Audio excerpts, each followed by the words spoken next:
हे परमोच्च प्रभु चिरंतन सत्य आमे केवल तुमरी आज्ञाबह होई उठू ओ सत्यर विधान को आश्रय करी जीवन धारण करू। उपस्थित समस्त दिव्य जीवनकांक्षी भाई भौणी मानक मोर शुभेच्छा।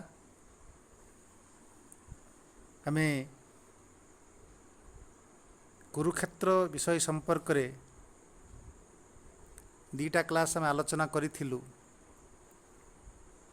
चित्रे श्री अरविंद कुरुक्षेत्र को नहीं जो संक्षेप किसी आलोचना करिथिल ताके मु संक्षेप रे मु कहूछि तापरे आमे अध्ययन करिवा।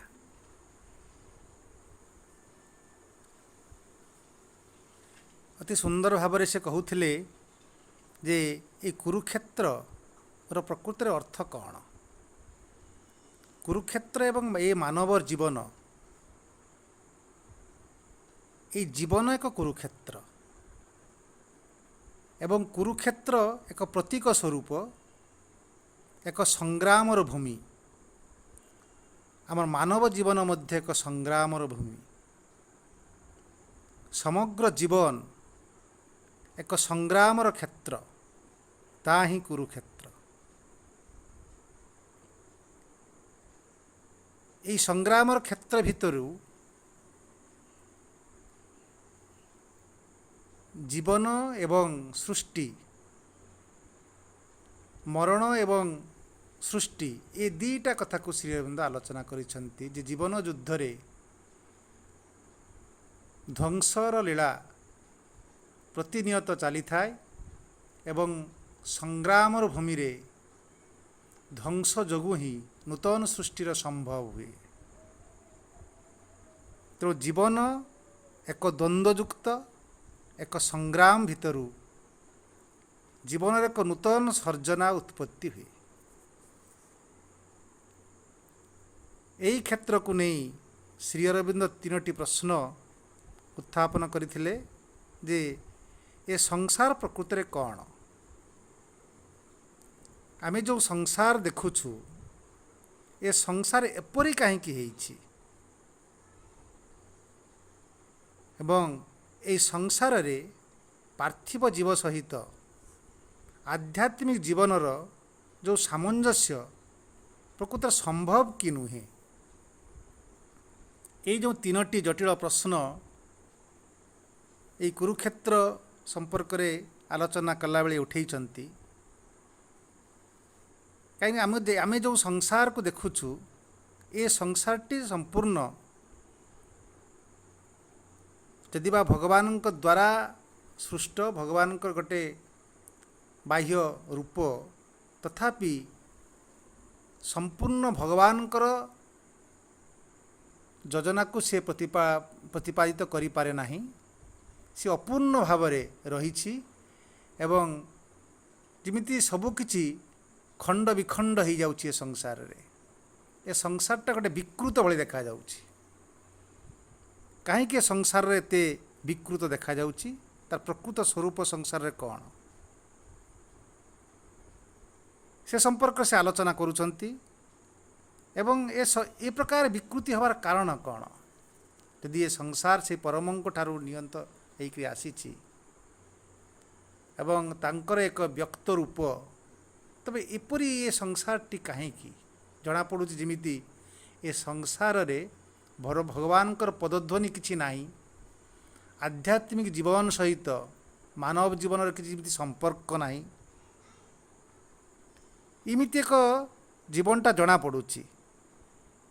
तेणु एठी से प्रश्न भी उठेइचंती ये संसार पार्थिव जीवन सहित आध्यात्मिक जीवनर सामंजस्य प्रकृतर संभव कि नुहे।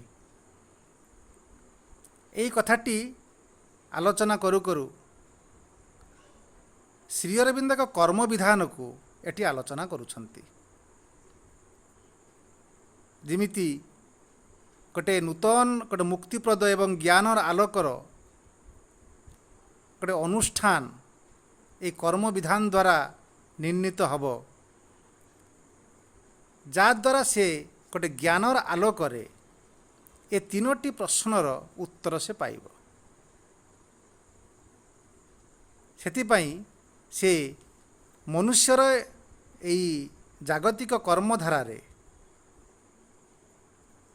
जे प्रकार आध्यात्मिक जीवन पाई मनुष्य आकांक्षा रखिछि जे अंतर जगत रे जेतेबेले से अंतर जगत को जेतेबेले से शांत करूछि एवं अंतर जगतर शांत करने द्वारा बाहिर जगत को शांत हब। सेथिपाई अनेक अंतराय सृष्टि होउछि। जेमिति से अंतर जगत को प्रवेश करने पाई बा अंतर जगत को शांत करने पाई किए जेमिति बाट छाड़ू नाही। ए अंतराय कौन पाई श्रीअरविंद एटी प्रश्न भी करिसंती।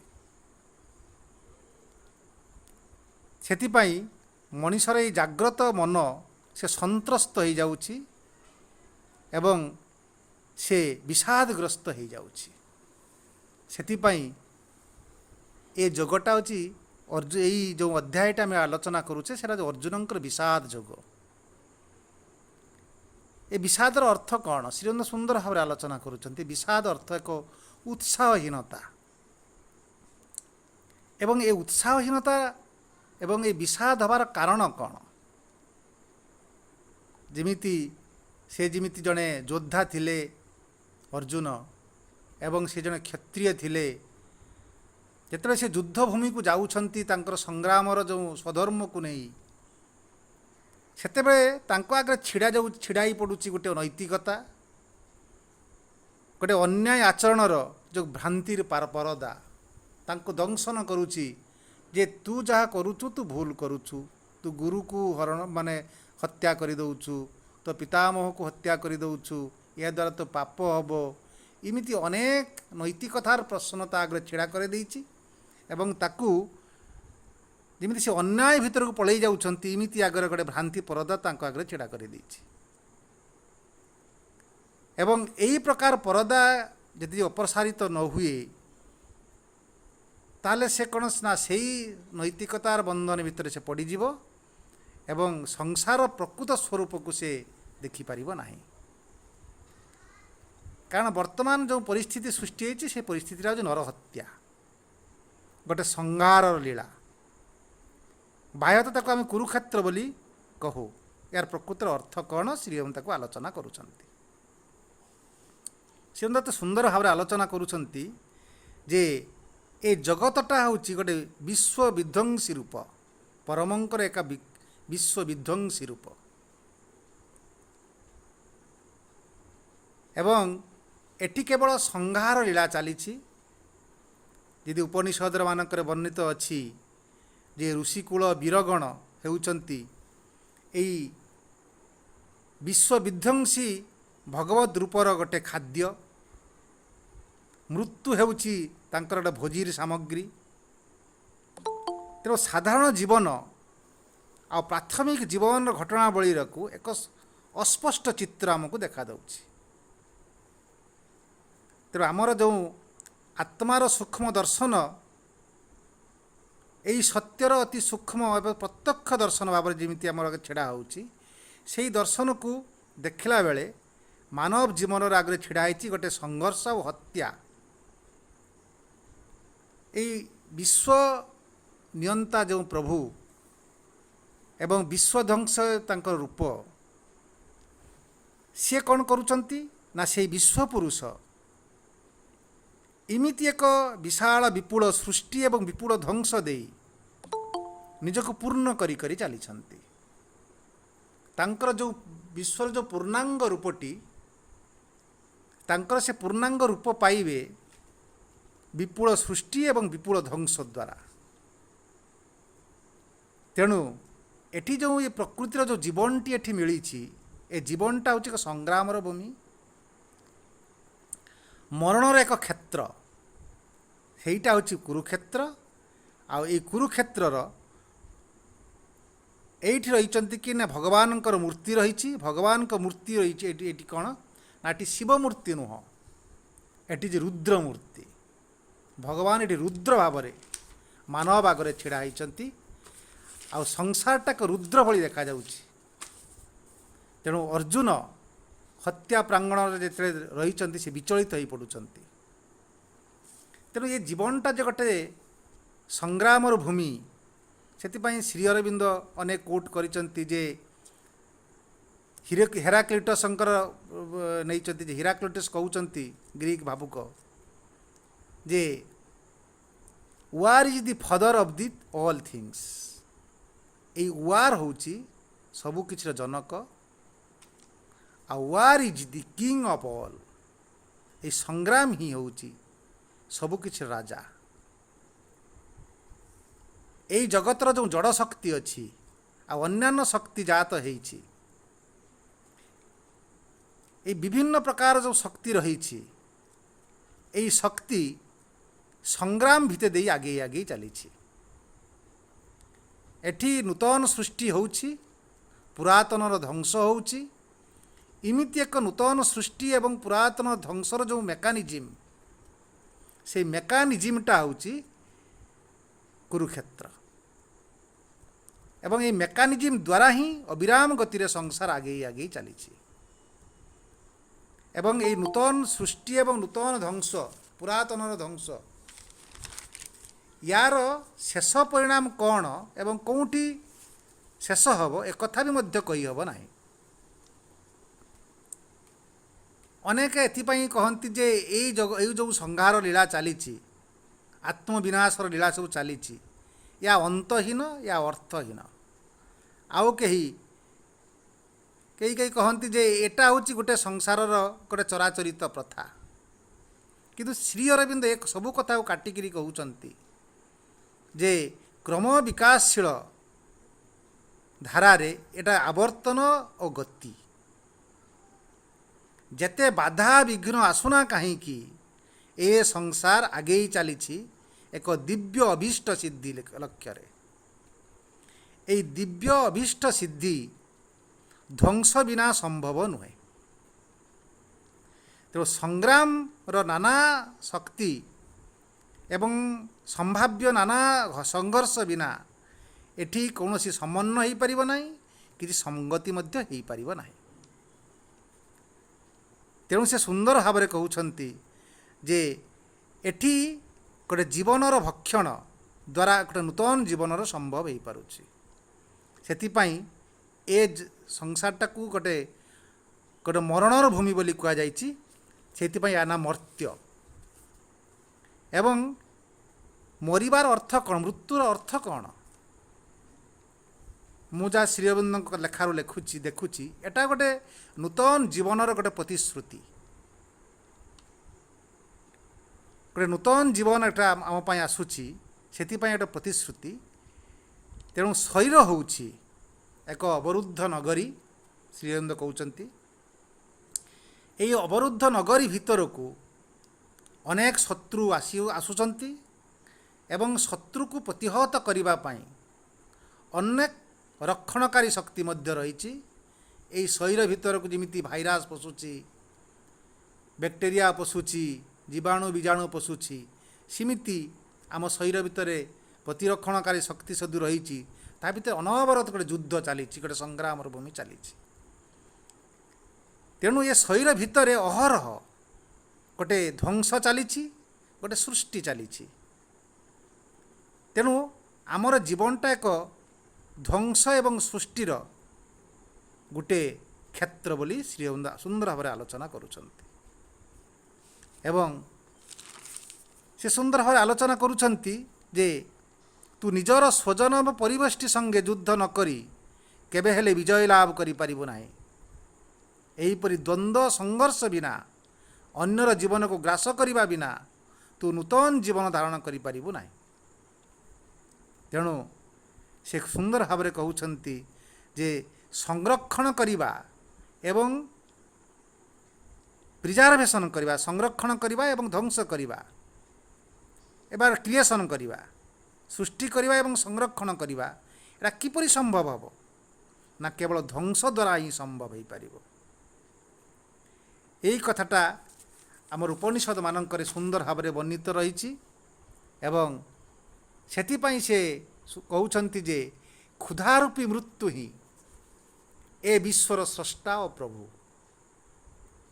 କ୍ଷୁଧା ପାଇଁ, କ୍ଷୁଧାର ନିରାକରଣ ପାଇଁ ମଣିଷ ଯୁଦ୍ଧ କରେ ସଂଗ୍ରାମ କରେ ଏବଂ ଖାଦ୍ୟ ଆହରଣ କରେ। ସେଥିପାଇଁ ଏଇ ଖାଦ୍ୟର ଅନ୍ୟ ନାମ ହେଉଛି ଅନ୍ନ। ଅନ୍ନର ଅର୍ଥ ହେଉଛି, ସୁନ୍ଦର ଭାବରେ କହୁଛନ୍ତି ଯେ ଅନ୍ନର ଅର୍ଥ ହେଉଛି ସେ ଭକ୍ଷଣ କରିବ ଏବଂ ଭକ୍ଷିତ ହେବ। ଭକ୍ଷକ ଏବଂ ଭକ୍ଷଣର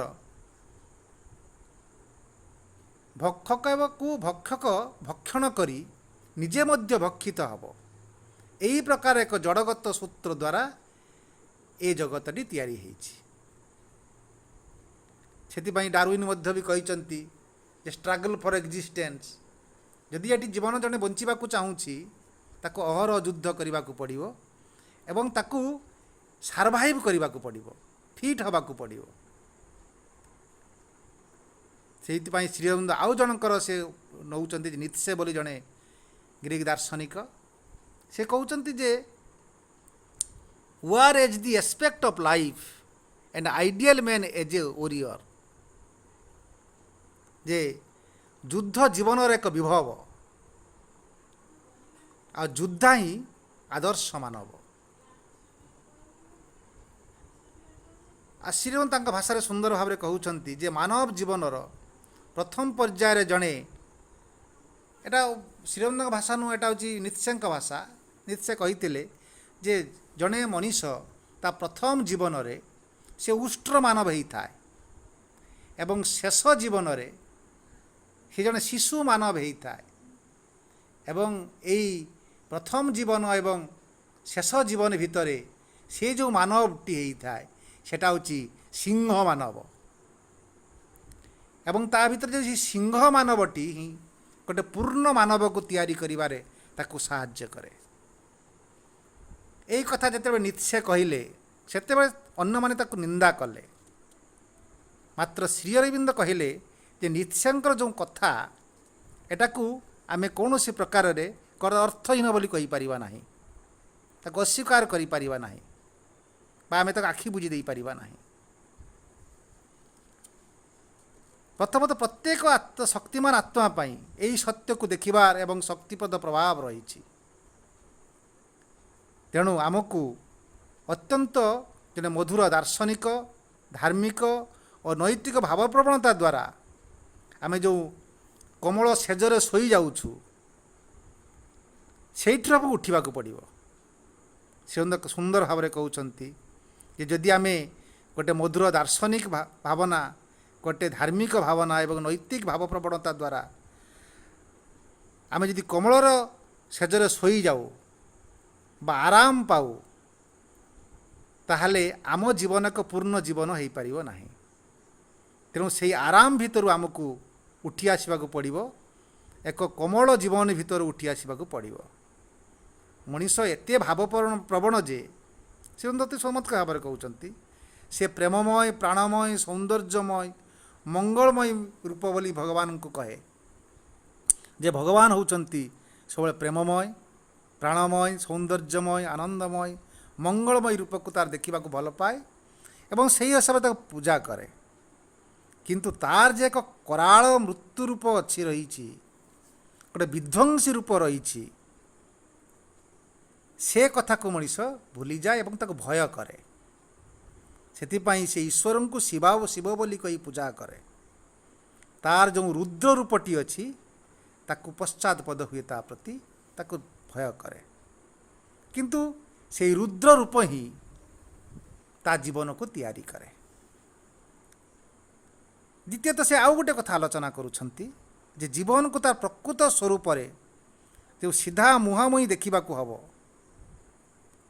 ସେଥିପାଇଁ ତାର ସାହସ ଦରକାର, ତାର ସଚ୍ଚୋଟତା ଦରକାର। ସେଥିପାଇଁ ତାକୁ ଦ୍ୱନ୍ଦ୍ୱ, ବିଷମତା, ପରସ୍ପର ବିରୋଧର ସହିତ ସଂଗ୍ରାମ କରିବାକୁ ପଡ଼ିବ। ଆମକୁ ଦେଖିବାକୁ ହେବ ଏହି ଜୀବନ ସଂସାର ପ୍ରକୃତିରେ କ'ଣ, ବର୍ତ୍ତମାନ କେଉଁ ଅବସ୍ଥାରେ ଅଛି। ଏହା ଯଦି ତୁମେ ଜାଣିବ, ଜାଣିଲା ପରେ ପ୍ରକୃତ ବାଟ ପାଇପାରିବା। ତେଣୁ ପ୍ରକୃତିକୁ ଅବଜ୍ଞା କଲେ ଚଳିବ ନାହିଁ, ତାର ତାତ୍ପର୍ଯ୍ୟକୁ ତୁମେ ବୁଝିବାକୁ ପଡ଼ିବ ଏବଂ ତାର ଛୋଟ ଛୋଟ କଥାକୁ ତୁମେ तार छोट छोट कथा रहस्य को तुमको बुझा पड़ो एवं तार समाधान पाई सकल प्रकार चेष्टा करने को तुमको पड़ो। तेणु आम आगे जो अनेक समस्या सब देखा दिए से प्रकृत समस्या को गोटे ज्ञानर परिभाषा द्वारा तार समाधान करने को पड़ो। इमिति भाव श्रीअरविंद सुंदर भाव आलोचना करते तापर से आलोचना करुछंती आज से आम पढ़ू। से कहते जे युद्ध और ध्वंस आमर इह जीवनर केवल स्थूल और दैहिक दिगटी पाई नुहे आमर मानसिक और नैतिक जीवन पाई मध्य एक सार्वजनीन नीति। यह स्वतः सिद्ध जे मनुष्यर वास्तव जीवन रे बुद्धिगत सामाजिक राजनैतिक और नैतिक जीवनर आमे नाना संघर्ष रे अर्थात जहाँ अच्छी जहाँ हेबाकू जाउछि ए दुईटी भितरे तथा ए दुईटी पछरे जहाँ जहाँ रही से सब भितरे संघर्ष बिना आमे एक पाद मध्य अग्रसर हो पारिबा नाही। से सुंदर वास्तव कथाटी आलोचना करिसेंती। जीवनटा केवल गोटे स्थूलगत दैहिक जीवन यापन बंचापी नुहे ये युद्ध चली ये जो संहार चली आम गोटे दैहिक जीवन यापन करने युद्ध करूना गोटे सामाजिक परिवर्तन पाई गोटे सामाजिक जीवन पाई गोटे अर्थनैतिक जीवन पाई राजनैतिक जीवन पाई मध्य संघर्ष करने को अच्छी। से दीटा भीतर संघर्ष होउछि गोटे होउछि जहाँ अच्छी आउ गोटे होउछि जहाँ हबाकू जाउछि ए दुईटी कथा भितरे संग्राम चली।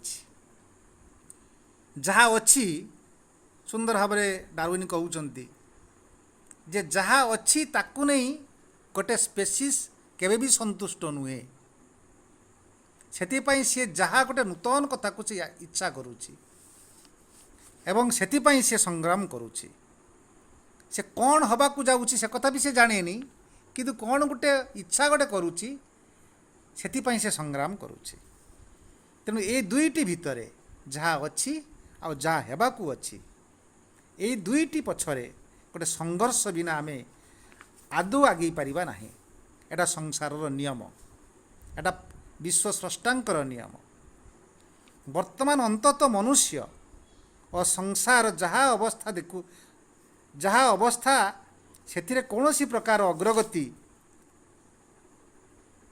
वृद्धि सार्थकता संपूर्ण असंभव से सीधा कहते जहाँ अच्छी से मनीष वृद्धि करिपारिबो नाही ता सार्थक जीवन पाई पारिबो नाही से संपूर्ण तार आशा पूर्ण हो पारिबो नाही।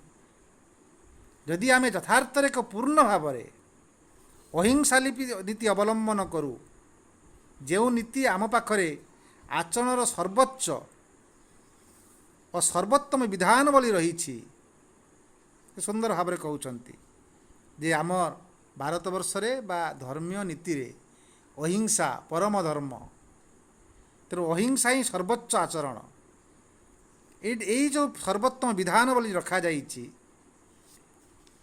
सेटा सर्वोच्च विधान कि नुह से भाईवा को पड़ो।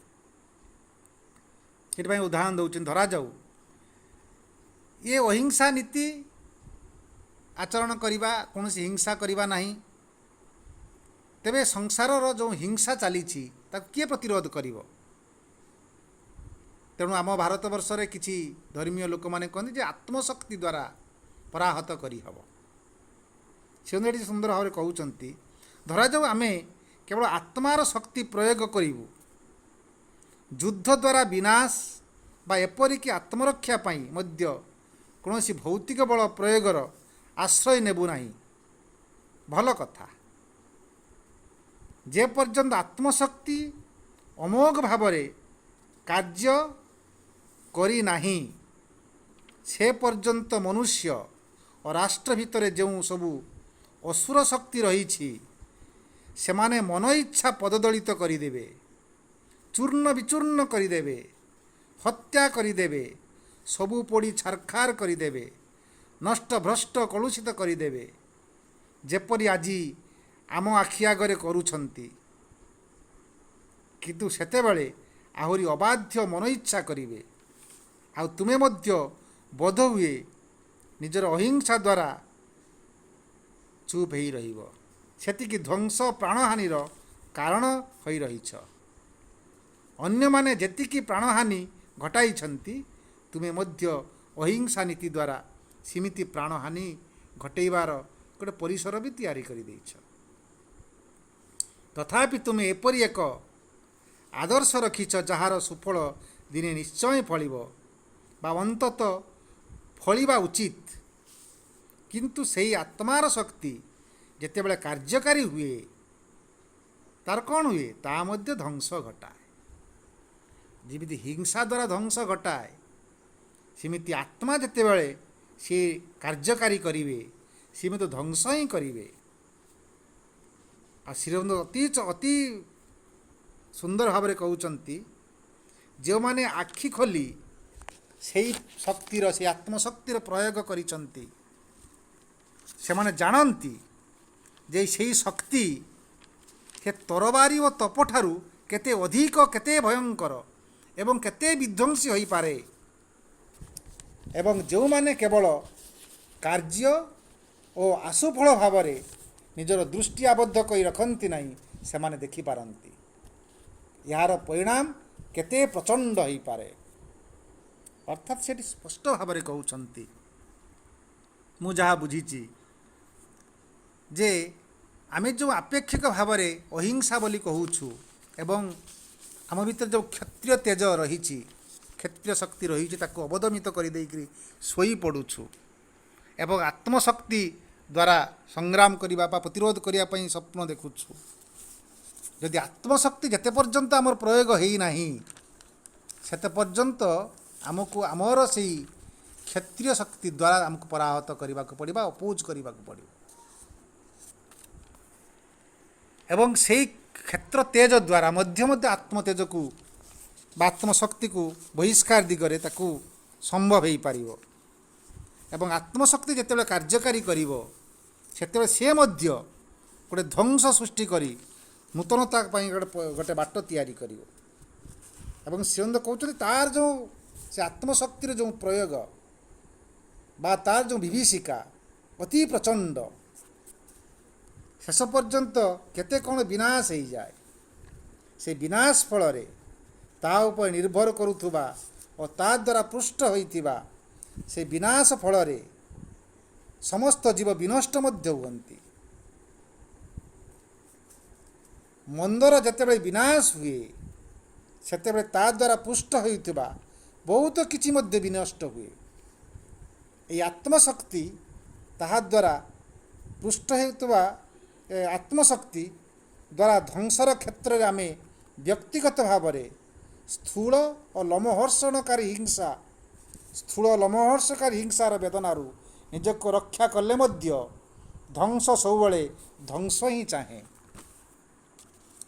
ସେଥିପାଇଁ ଶ୍ରୀଅରବିନ୍ଦ କହୁଛନ୍ତି ଯେ ଆମ ଭିତର ଗୋଟେ ଆତ୍ମଶକ୍ତି ଜାଗ୍ରତ କରି ତାକୁ ପ୍ରୟୋଗ କରିବାର ଯେଉଁ ବିଧି ରହିଛି, ତାର ଯେଉଁ ଶକ୍ତି, ସେ ମଧ୍ୟ କେବଳ ଧ୍ୱଂସାତ୍ମକ କାର୍ଯ୍ୟରେ ଲାଗେ ଏବଂ ଧ୍ୱଂସର ଅର୍ଥ ହେଉଛି ନୂତନ ସର୍ଜନା। ଆଉ ଧ୍ୱଂସ ନହେଲେ ନୂତନ ସର୍ଜନା ସମ୍ଭବ ନୁହେଁ। ପରମ ଏହି ଧ୍ୱଂସ ଦ୍ୱାରା ନିଜକୁ ପୂର୍ଣ୍ଣ କରି କରି ଚାଲିଛନ୍ତି। ସେଥିପାଇଁ ସୁନ୍ଦର ଗୋଟେ ଉଦାହରଣ ମଧ୍ୟ ସେ ଦେଇଛନ୍ତି ଯେ ଅଧିକନ୍ତୁ ଆମେ ଯେତେବେଳେ ଆତ୍ମାର ଶକ୍ତି ପ୍ରୟୋଗ କରୁ, ପ୍ରତ୍ୟେକ ଥର ହିଁ ନିଜର ବିପକ୍ଷ ବିରୋଧରେ ଏକ ପ୍ରଚଣ୍ଡ କର୍ମଶକ୍ତିର ଉତ୍ଥିତ ହୁଏ। ଯେତେବେଳେ ଆତ୍ମଶକ୍ତି ପ୍ରୟୋଗ କରୁ, ଯେ ଆତ୍ମଶକ୍ତିର ବିପରୀତ ଯେଉଁ ଅନାତ୍ମ ଶକ୍ତିରେ ବା ଅଜ୍ଞାନୀର ଶକ୍ତି ରହିଛି, ଯେ ପ୍ରକୃତିକୁ ବା ଭଗବାନଙ୍କ ସୃଷ୍ଟିକୁ ଧ୍ୱଂସ କରିବାକୁ ଚାହେଁ, ତା ବିଲୋପ କରିବାକୁ ଚାହେଁ। ଏବଂ ସେତେବେଳେ ଯେତେବେଳେ ଆତ୍ମଶକ୍ତି ପ୍ରୟୋଗ ହୁଏ, ସେତେବେଳେ ସିଏ ଏକ ପ୍ରଚଣ୍ଡ କର୍ମଶକ୍ତି ଦ୍ୱାରା ସେ ପ୍ରୟୋଗ ହୁଏ, ଯାହାର ପରବର୍ତ୍ତୀ ପରିଣାମକୁ ଆୟତ୍ତ କରିବା କ୍ଷମତାର ବାହାରେ। ସେଥିପାଇଁ ଗୋଟେ ସୁନ୍ଦର ଉଦାହରଣ ସେ ଦେଇଛନ୍ତି कि जेतेबेले विश्वामित्र एवं वशिष्ठ मध्य युद्ध है, विश्वामित्र सामरिक बल प्रयोग कले आ वशिष्ठ आत्मशक्ति को प्रयोग कले। तार फलस्वरूप कौन है ना, जो विश्वामित्रंकर जो शक्ति मात्र थिला से आत्मशक्ति द्वारा विध्वंस हो गला। हुन शक और पल्लव सेना विश्वामित्र को आक्रमण करने को लगिले।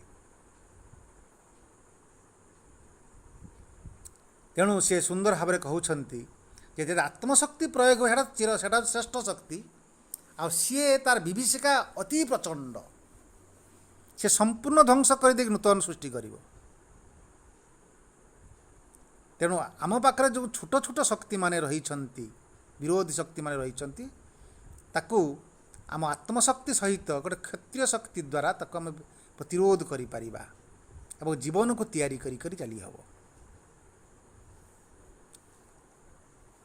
एवं हिंसा और आक्रमण सम्मुख रे आध्यात्मिक मानवर शांत नीरवता निष्क्रियता ही यही संसार प्रतिकार पाई पृथ्वीर प्रचंड शक्ति उठाई दिए एवं बोध हुए दुष्कृतकारी को बल प्रयोग करने द्वारा प्रतिरोध करने सेमानक प्रति अधिक कृपा प्रदर्शन। कारण जदि सेमानकर मंद काम सेहीपर आगे जावाक छाड़ी दिया जाए, तेबे सेमाने निजे ऊपर एपरी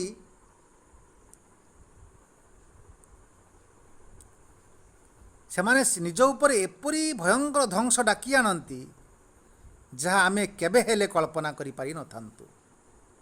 जदिओ विनाशर कार्यरु आमे निज हाथ परिष्कार रखिले, जने भद्रलोक माने जने विनाश करिबा नाही, पर अन्नपति हिंसा करिबा नाही, ध्वंस करिबा नाही, भगवान सब किछि बुझिबे एई कथा भाबिकी जे चुपचाप सोई पड़िबे एवं निज हाथ को परिष्कार कर रखिबे, आत्मार कलंक लगेइबे नाही, जगतर सबकिछि ध्वंस विनाशर कार्य लोप पाई ता द्वारा ध्वंस लोप पाई जीव नाही। सेथिपाई प्रथमे मानव जाति तार मूल को ही उत्पाटित करने को पड़िबो। केवल आलस्य जड़तावशरे मंद विरोध में कौन प्रतिरोध करने असमर्थ इनिच्छुक होगा द्वारा से विधानर कौन व्यतिक्रम हेब नाही।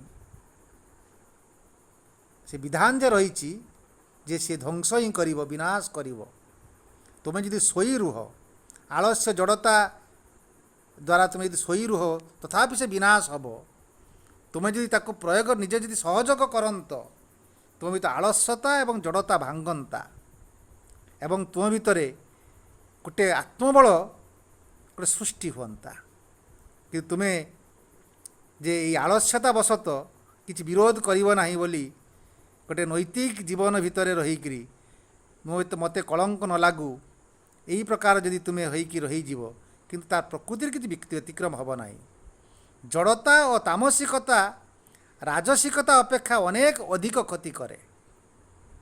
कारण संघर्ष राजनैतिक नीति जेतिकी ध्वंस करे अंततः ता अपेक्षा अधिक सृष्टि करे।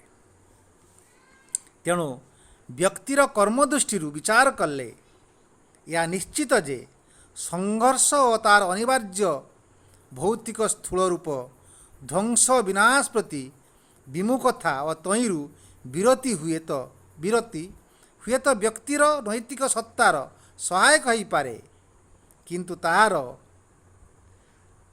प्राणी मानकर संहारकर्ता महाकालर विधान को परिवर्तित करि पारिबो नाही। अतः श्रीबृंद अटी निज भीतर आत्मबल एवं आमे जो भ्रम नैतिकता भ्रम आदर्शवाद को भाविकी गोटे अहिंसा परम धर्म बोली भाविकी आमे चुप हो सोई जाओ जहाँपर विरोधी शक्ति माने किमिति एटी कार्य करती ध्वंस कर दियंती सेतेबेले आमको एटी कौन करने को हब जीवन भूमि रे से कहते जीवन भूमि दीटा सत्य रही गोटे हूँ ध्वंस एवं गोटे हूँ सृष्टि एवं ध्वंस सृष्टि एटा ही भगवान को द्वारा कार्यकारी हुए कारण विश्व संहारकर्ता निजे या द्वारा निजे पूर्ण हो आसुंच ଏବଂ ତାର ଏକ ସହଯୋଗୀ ଯନ୍ତ୍ର ଭାବରେ ଆମେ ନିଜକୁ ସହଯୋଗ କରନ୍ତେ। କିନ୍ତୁ ଆମେ ଗୋଟେ ତୁଚ୍ଛ ନୈତିକତା ଦ୍ୱାରା ଆମେ କ'ଣ ହଟିଯାଉ, ଆମେ ତାମସିକ ହେଇଯାଉ, ଜଡ଼ ହେଇଯାଉ, ଆମ ଭିତରେ ରାଜଶକ୍ତି ମଧ୍ୟ କମିଯାଏ। କିନ୍ତୁ ପ୍ରକୃତି ତା ଦ୍ୱାରା ସେ ନିଜେ ତାର ସଂଗାରିଲା କରିକି ସେ ପୂର୍ଣ୍ଣ କରି କରି ଚାଲିଥାଏ। ସେଥିପାଇଁ ପ୍ରାୟ ସମସ୍ତ କଥାରେ ଅର୍ଜୁନକୁ ଭଗବାନ କହୁଛନ୍ତି ଯେ ଏ କଥା ମୁଁ କରୁଛି, ତୁମେ କିନ୍ତୁ ସହଯୋଗ କର। ପରବର୍ତ୍ତୀ ସଂଖ୍ୟାରେ କହିବେ। ତେଣୁ ଏତିକି କଥା ଆମେ ଆଲୋଚନା କଲୁ। ରବି ଭାଇ ଆପଣ ଆଲୋଚନା ଆରମ୍ଭ କରନ୍ତୁ, ତାପରେ ଅନ୍ୟମାନେ ଏ କଥାକୁ ନେଇକି ଡିସ୍କସନ୍ କରିବେ। ରବି ଭାଇ।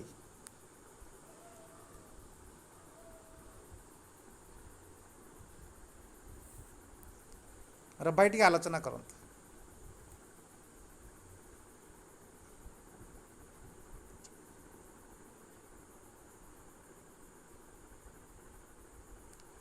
କଳ୍ପତରୁ ଆଜ୍ଞା ବ୍ୟସ୍ତ ଭାଇ। ଅଛି, ଆଉ କିଏ କହନ୍ତୁ, ମୁଁ ଟିକେ ବ୍ୟସ୍ତ ଅଛି ହେଲା।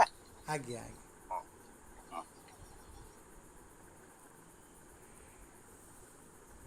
ସୁଧୀର ଭାଇ କ'ଣ କହନ୍ତୁ?